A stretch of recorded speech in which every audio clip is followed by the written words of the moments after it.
முருகர் பிள்ளைகள் அனைவரும் கேளுங்கள்.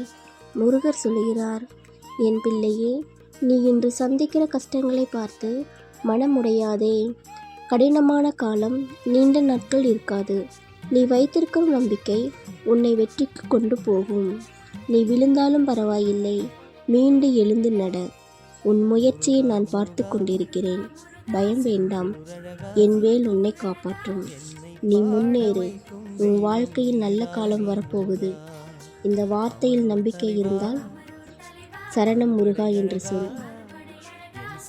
இந்த வீடியோ பிடித்திருந்தால் லைக் பண்ணுங்க, கமெண்ட் பண்ணுங்க, சப்ஸ்கிரைப் பண்ணுங்க. முருகர் மேல நம்பிக்கை இருக்கிறவங்க ஓம் முருகா என்று கமெண்ட் பண்ணுங்க. முருகர் துணை எப்பவுமே உங்களுக்கு இருக்கும். பயப்படாம இருங்க.